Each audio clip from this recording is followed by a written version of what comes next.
The words hung in the silence like a ghost between us. We're going in a different direction, Emmett from Human Resources said, his eyes fixed somewhere above my head. He cleared his throat. The leadership team believes fresh perspectives will benefit the division. I stared at him. 18 years of loyalty, suddenly worth nothing. My voice remained steady when I finally spoke. And who exactly is taking over my position? Melody Jenkins. She started with us last month in market research. The floor seemed to tilt beneath me. The 20-something, who's been here 4 weeks? 28, Emmett corrected, as if that made it better. She has an impressive educational background and brings innovative thinking that aligns with our new strategic vision. I laughed, a sharp, bitter sound that made him flinch. Innovative thinking? I built this division from nothing. Our client retention rate is 98%. What exactly needs innovation? This isn't a performance issue, Renata. He slid a folder across the desk. We're transitioning you to senior advisor. You'll keep your benefits package. We value your institutional knowledge. Institutional knowledge. The words tasted like vinegar. That's what you call 18 years of relationships I've built? The crisis I handled when our biggest client nearly walked? The nights and weekends I missed with my daughter to keep this place running? Emmett's expression remained blank. Professional, practiced. Your new workspace has been prepared. You can move your things today. The next morning, I watched Melody settle into my chair, her manicured fingers trailing along the desk edge as she arranged her belongings. A potted succulent, a framed certificate from her recent MBA program, a motivational calendar. My new workspace sat in the corner, half the size of my old office, with a view of the building's ventilation system instead of the river. The plate on my door reading Division Director had already been changed to Senior Advisor before I'd even arrived. The team meeting started at 9. My team, my people. They filed into the conference room, avoiding my eyes, shoulders hunched with the awkwardness of collective betrayal. Melody stood at the head of the table, my spot, her youth painfully obvious in her nervous posture. Good morning, everyone. Her voice was too bright, too eager. I'm so excited to be leading this amazing team. I've been reviewing our client portfolio and have some thoughts on restructuring our approach. I watched silently as she stumbled through client names, and our work with Mas on Ellie needs a refresh. Mas C. Nelly, I corrected quietly. They're very particular about the pronunciation. 20 pairs of eyes swung toward me. Melody's smile tightened. Right. Thanks for that, Regina. Renata. Of course. Sorry about that. She laughed nervously. As I was saying, I glanced down as my phone vibrated with an incoming message. The sender name made my heart skip. Dario Massanelli, heir to the Massanelli business empire and my main contact for our largest client. First meeting confirmed. Tuesday, 8 a.m., usual place. Curious about recent changes. I slipped my phone back into my pocket, allowing myself the smallest smile as Melody fumbled through explaining project timelines she clearly didn't understand. My fingers tapped lightly against my thigh, counting down. 3, 2, 1. Excuse me, Jamie from Finance interrupted, but doesn't this timeline conflict with the Massanelli quarterly review? Melody blinked. Well, we can adjust. The Massanelli review requires 6 weeks of preparation. Anna from Analytics added. We always block that time. It's been this way for 7 years. The room grew uncomfortably quiet as Melody shuffled through her notes, finding nothing. This was only the beginning. Before we continue, thank you for taking the time to read this story. If you're enjoying it so far, please hit that like button and subscribe to catch more stories like this one. Your support means everything, and your comments help me know what resonates with you.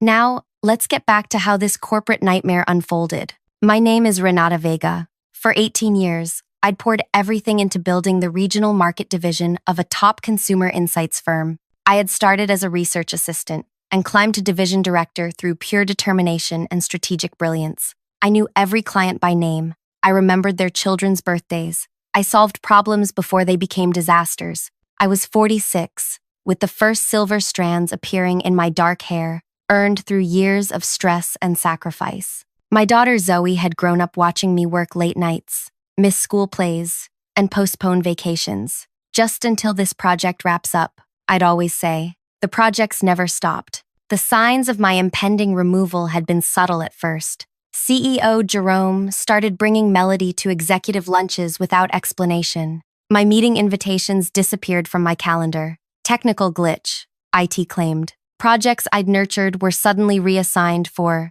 fresh perspective. I should have seen it coming. Jerome had been pushing the company toward a younger image. Digital natives understand today's market, he'd say during leadership meetings, his eyes sliding past me to the younger team members. Never mind that our digital analytics platform was my initiative. After that first humiliating meeting, Melody summoned me to her office, my former office, where she'd already replaced my awards with her framed diplomas. "I need your help understanding the Massanelli account," she said, panic edging her voice. "They've requested a strategic presentation for next week." I nodded, expression neutral. The Massanellas value tradition. They'll expect our standard quarterly review format. "But I wanted to show them my new approach," she said, pulling up a flashy slide deck filled with animated transitions and industry buzzwords. I watched her scroll through it, noting 6 critical errors that would offend our conservative Italian clients. "This is certainly innovative," I said carefully. "You don't like it," she frowned. "It's not about my preferences. It's about what works with this particular client." Her eyes narrowed. "Jerome hired me to modernize things, Renata. The company needs fresh energy." The subtext was clear. "You're obsolete." That night at home, I sat at my kitchen table, laptop open, a glass of wine untouched beside me. Zoe found me there at midnight, still staring at my email. "Mom, are you okay?" I looked up at my 20-year-old daughter, her face concerned. "They replaced me," I said, the words still strange in my mouth, "with someone younger, someone with less experience than you have babysitting." Zoe slid into the chair beside me. "That's insane. You built that place." "Apparently that's the problem. I'm too established." "You mean too expensive and too smart," Zoe said fiercely. "Too intimidating for some insecure CEO." I smiled sadly. "Maybe." Zoe squeezed my hand. "So, what's your plan?" "Plan? Mom, you always have a plan. You're the queen of contingencies, remember?" She pointed to the notebook beside my computer. "What's plan B?" I looked down at the notebook where I'd started jotting ideas. "I'm working on it." "Good," she said firmly, "because you taught me never to let anyone take what's yours without a fight." The next morning, I went back to work early, before most of the team arrived. I sat at my small corner desk, meticulously organizing files when Melody walked in, already looking stressed. "Morning," she said briskly, barely glancing my way. I watched her rush into her office, close the door, and make a frantic phone call. Through the glass, I could see her gesturing, her face tense. At precisely 8:15, my phone lit up with a message from Jamie in finance. "Emergency meeting called. Massanelli threatening to pull account after receiving Melody's new proposal." I tucked my phone away and waited. 3 minutes later, Jerome himself appeared, walking briskly toward Melody's office. "Where's the Massanelli file?" he demanded loudly enough for me to hear. I continued quietly sorting papers, pretending not to notice the crisis unfolding. By 8:30, Jerome emerged from Melody's office and headed straight for my desk. "Renata," he said, his businessman smile firmly in place, "we need your expertise on a sensitive matter." I looked up, expression mild. "How can I help?" "The Massanelli situation. Has there been a misunderstanding with our oldest client?" I asked innocently. Jerome's smile tightened. Melody tried introducing some updates to their service package. "There's been pushback." "That's unfortunate." I maintained eye contact, making him squirm slightly. "We need you in the emergency meeting. You know Dario better than anyone." I nodded, gathering my notebook. "Of course. Happy to help." The conference room was tense when I entered. Melody sat at the head of the table, face pale, Jerome next to her. The speakerphone in the center connected us to Dario Massanelli in Milan. "We have Renata joining us now," Jerome announced to the phone. "Renata?" Dario's voice immediately warmed. "Buongiorno. Finally, someone who understands our business." "Buongiorno, Dario," I replied, slipping into the Italian pleasantries I knew he valued. "Come sta la famiglia?" "How is Sophia's university experience going?" "Brillante. She loves Oxford. She was just asking about your Zoe." I could feel Melody staring at me as I navigated the conversation with ease, gently steering Dario back to his concerns, explaining the miscommunication about his account, and assuring him that his preferred approach would remain unchanged. By the call's end, Dario was laughing. This is why we trust you, Renata. You understand the value of relationship, of history. After we disconnected, Jerome cleared his throat. Excellent work, Renata. This is exactly why we value you as an advisor. I smiled pleasantly, happy to help. If there's nothing else, I should get back to my transitional duties. As I walked out, I felt Melody's eyes burning into my back. The first move in a long game had been made. What she didn't know, what none of them knew, was that I'd been planning for this possibility for years. Because in this industry, the biggest mistake anyone can make is believing job titles matter more than relationships. Over the next week, a pattern emerged. Melody would announce a sweeping change to our processes. Clients would resist. I would be called in to advise. Client relationships would stabilize. Each time, I was careful to appear helpful but neutral, just doing my job. I would say when Jerome thanked me for salvaging another situation. In reality, I was watching, learning, cataloging every misstep while maintaining detailed notes on all client interactions. The division operated on relationships I had cultivated for nearly 2 decades, connections that existed nowhere in the company's formal documentation because they lived in trust, shared experiences, and personal history. 2 weeks after my demotion, Melody called me into her office. She'd removed my awards shelf and replaced it with a meditation corner, complete with a small fountain. The gentle, burbling water couldn't mask her anxiety. I need the background on the Westerly account, she said without preamble.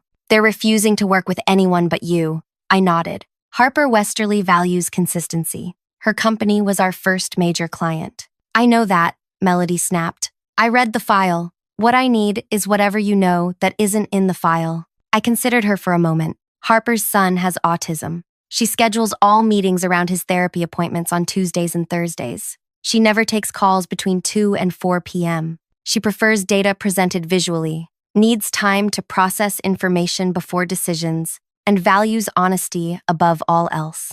Melody scribbled notes frantically. Why isn't any of this documented? It's personal information shared over 15 years of building trust. Not everything belongs in a database.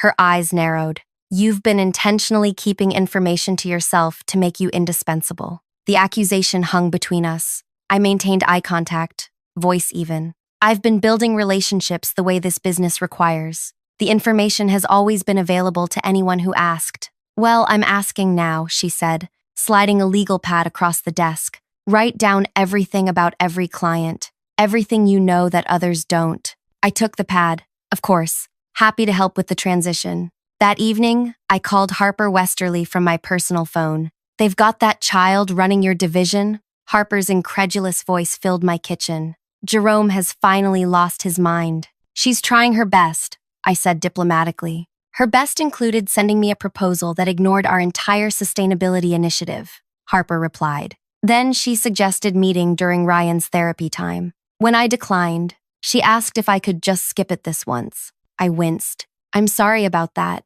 Don't apologize for her. What's really going on, Renata? Why would they sideline you? Fresh perspectives, apparently, Harper snorted. Cheaper perspectives, you mean? Our contract renewal is coming up next quarter. I hope they don't expect the same terms without you at the helm. I made a non-committal sound. I'm still with the company as an advisor. For now, Harper said knowingly. Let me guess, they'll phase out your position once they think they've extracted what they need? The conversation shifted to her son's progress, but Harper's insight lingered. She wasn't wrong. My senior advisor role was clearly temporary, a convenient way to extract my knowledge before discarding me completely. The next morning, I handed Melody my client notes, a carefully curated collection that included everything that was generally known within the team, but omitted the deeper personal connections and insights that made the relationships truly valuable. This is it? Melody flipped through the pages, frowning. The essentials, I confirmed. The rest comes with time and relationship building. She muttered something under her breath that sounded like convenient before dismissing me. That afternoon, our team gathered for the monthly progress meeting. I sat in the back corner, observing as Melody presented her vision for restructuring our client approach. We need to standardize our processes, she announced, displaying a rigid timeline of client interactions. Too much of our current workflow depends on individual relationships rather than scalable systems. Jamie from finance raised his hand. Won't that undermine the personalized service our clients expect? Personalization can be systematized, Melody insisted. We'll create detailed client profiles and protocol libraries. I watched my team exchange glances. They knew what Melody didn't, that our clients valued the human connection above all else. They stayed with us because we remembered their children's names, their preferences, their histories. No database could replicate that. After the meeting, Anna from Analytics lingered by my desk. "This is going to be a disaster," she whispered. "The Kowalski Group specifically told me last week they chose us over competitors because we don't treat them like a transaction." I nodded sympathetically. "Change can be challenging. That's all you have to say?" Anna looked shocked. "You built this approach. You're just going to watch her dismantle it?" I met her eyes calmly. "I'm in an advisory capacity now. Melody has the authority to implement her vision." Anna studied me. "You're planning something." I smiled slightly. "I'm adapting to my new role, just like everyone else." "Right," Anna said, clearly unconvinced. "Well, when this ship starts sinking, I hope you've saved some lifeboats for the rest of us." As she walked away, my phone buzzed with a message from Dario Massanelli. "Meeting request denied. New process not compatible with our expectations. What's happening over there?" I pocketed my phone without responding. The cracks were beginning to show. By the 1-month mark of Melody's leadership, client complaints had doubled. 3 smaller accounts had already announced they were exploring other options. Team morale plummeted as Melody implemented rigid reporting structures that doubled everyone's administrative workload. Jerome started appearing in our department more frequently, his forced smile growing thinner with each visit. I maintained my quiet corner position, diligently completing the increasingly meaningless tasks assigned to me, while watching the division I'd built begin to crumble. "You need to do something," Jamie cornered me in the break room. "Ferguson Hotels is threatening to walk. That's $1 million account. I'm sure Melody has a plan," I replied, stirring my tea. Jamie lowered his voice. "The team is talking.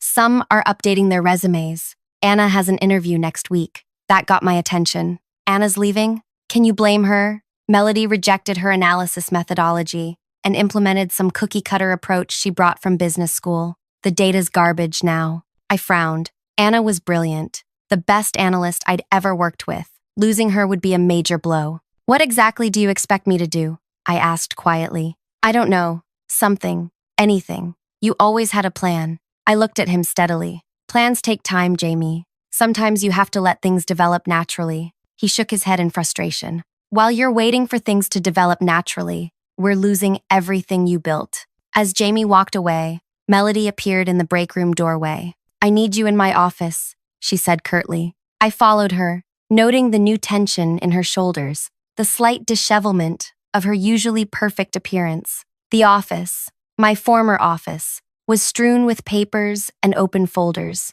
"The quarterly numbers are due tomorrow," she said without preamble. "I can't make sense of the reporting structure." "The structure you implemented 3 weeks ago?" I asked mildly. Her jaw tightened. "The structure that your team is clearly sabotaging. Nothing adds up. The client satisfaction metrics are plummeting, and the revenue projections are worse." I took the report she thrust at me, scanning it quickly. "These aren't signs of sabotage, Melody. They're accurate reflections of what's happening. 3 clients have already reduced their service packages. Ferguson Hotels has indicated they may not renew. Because your team has poisoned them against me." I kept my voice level. "The clients are responding to changes in our approach. The personal touch matters in this industry." The personal touch was holding us back. She slammed her hand on the desk. "We need scalable, repeatable processes that don't depend on individual relationships." Jerome agrees with me. "Then perhaps you should discuss the reporting structure with Jerome." Her eyes narrowed. "You're enjoying this, aren't you? Watching me struggle while you sit in your corner, playing the wise martyr. The division failing proves you right." I set the reports down carefully. "I want the division to succeed. These are my people, my clients, but I'm not in a position to direct strategy anymore." "Then help me fix this," she demanded. I studied her for a moment. "What exactly are you asking?" "And take over the quarterly report. Make it make sense. Show me how to present these numbers without Jerome firing me on the spot." And there it was, the leverage point I'd been waiting for. I nodded slowly. "I'll need access to all the client files again, and I'd like Anna pulled off her current project to assist me." Melody hesitated, then nodded tersely. "Fine. Whatever it takes. The presentation is at 10 a.m. tomorrow. As I left her office, I allowed myself a small smile. The chess pieces were moving exactly as anticipated. What Melody didn't realize was that I wasn't playing to win back my old position. I was playing a much longer game. That night, I worked late in the office, long after everyone else had left. With my temporarily restored access, I compiled a comprehensive analysis of division performance, before and after Melody's arrival. The numbers told a stark story that no amount of creative presentation could disguise. Anna joined me around midnight, coffee in hand. "So, we're saving her ass?" "We're doing our jobs," I replied, not looking up from my screen. "You know what I don't understand," Anna said, settling into a chair beside me. "Why aren't you angry? They took everything from you and handed it to someone who's destroying it. How can you just sit there so calmly?" I finally looked up. "Who says I'm not angry?" Anna studied my face. "You're plotting something." "I'm responding strategically to changing circumstances." A slow smile spread across Anna's face. "The quarterly numbers are really bad, aren't they?" "They reflect reality," I said carefully. "And no amount of presentation magic can hide that." I nodded. "Exactly." Anna's eyes widened slightly. "You're letting her fail spectacularly in front of Jerome and the executive team." "I'm helping her present accurate information in a clear format." We worked through the night, creating a presentation that was meticulously accurate, beautifully designed, and absolutely devastating in its clarity. There would be no hiding from these numbers. As dawn broke, Anna looked over our finished work and whistled softly. "This is either going to get you your job back or get you fired completely." I saved the file and sent it to Melody. "Perhaps. But sometimes you have to be willing to risk everything to gain anything worthwhile." What I didn't tell Anna was that the presentation was just one small move in a much larger strategy. A strategy that had been set in motion the very day Jerome had first brought Melody to an executive lunch 3 months earlier. The quarterly presentation unfolded exactly as I anticipated. Melody stood before the executive team, clicking through the meticulously crafted slides Anna and I had prepared. Each graph told the story of a division in rapid decline. Client satisfaction fallen by 37%, new business acquisition down 42%, team productivity metrics showing alarming downward trends. "As you can see," Melody said, her voice growing smaller with each slide, "we're experiencing some transitional challenges." Jerome's face had transformed from mild concern to barely contained fury. "Transitional challenges? This is a nosedive, Melody. What exactly is your plan to reverse it?" She glanced desperately in my direction, where I sat quietly against the wall. I kept my expression neutral, offering neither rescue nor satisfaction. "I've developed a new client engagement framework," she began, pulling up a slide I'd never seen before. "By standardizing our approach across all accounts." "Standardizing?" Victoria, from the executive board, interrupted. "Our competitive advantage has always been customization." "Yes, but customization isn't scalable," Melody argued. "Growth is irrelevant if we're losing existing accounts," Jerome cut in. "Ferguson Hotels is worth $3 million annually. I received a call yesterday saying they're reviewing their options." The room fell silent. Melody's hands trembled slightly as she gripped the presentation remote. "Perhaps Renata has some insights," Victoria suggested, turning toward me, given her history with these accounts. All eyes shifted to my corner. I straightened slightly. "The relationships with our key clients have been built over many years. They value consistency and personal connection. Rapid changes can be unsettling for them." "That's putting it mildly," Jerome muttered. "This is a disaster." Melody's face flushed. "I was brought in to modernize the division. You said we needed fresh perspectives." "Fresh perspectives. Yes. Complete dismantling." "No." Jerome closed his laptop with a snap. "We need immediate damage control. Renata, can the Ferguson account be salvaged?" I paused, letting the question linger just long enough. "Possibly. Damian Ferguson and I have a strong working relationship. I could reach out personally." Jerome nodded briskly. "Do it, today, and review all at-risk accounts." He turned to Melody. "We'll discuss your role after this crisis is contained." As the meeting dispersed, Melody cornered me in the hallway, her voice a harsh whisper. "You set me up. That presentation was designed to make me look incompetent." I met her gaze calmly. The presentation showed accurate data. Nothing more, nothing less. "You're enjoying this, aren't you?" watching me fail so you can swoop in and save the day. I kept my voice low. I didn't create this situation, Melody. I'm simply responding to it. Her eyes narrowed. This isn't over. I watched her storm away, knowing she was right. This wasn't over, but not in the way she imagined. Back at my desk, I made the call to Damian Ferguson. His gruff voice answered on the second ring. Renata, about time. What the hell is happening over there? Growth pains? I replied smoothly. Nothing that can't be addressed. Your replacement suggested we eliminate the sustainability reporting that's central to our brand identity, he said, then pitched a standardized approach that completely ignores our unique market position. A misunderstanding. I'd like to meet to discuss your concerns personally, he grunted.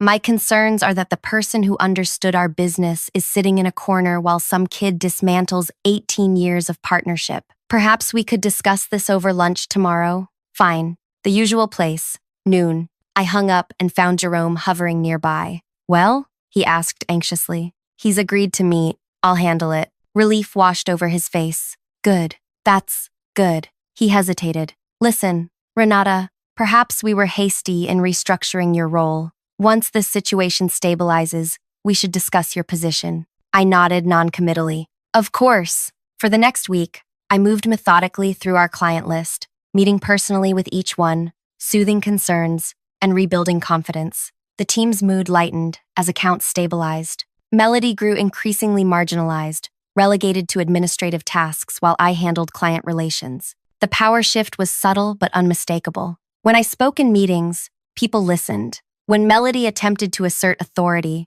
sidelong glances came my way for confirmation. Exactly 17 days after the quarterly presentation, Jerome called me into his office. Melody sat stiffly in one chair. Victoria from the board occupied another. Renata, thank you for joining us, Jerome began, his business smile firmly in place. In light of recent events, we've been reevaluating our organizational structure. I settled into the remaining chair, expression neutral. The board feels we made an error in judgment, Victoria said directly. Your leadership is clearly essential to the division's success. We'd like to reinstate you as division director, Jerome continued. Melody will transition to a supporting role, focusing on internal processes, reporting to you. I let the silence stretch uncomfortably before responding. That's a generous offer. However, I'm afraid I must decline. All three stared at me in shock. Decline? Jerome repeated. But your position, everything would return to how it was before.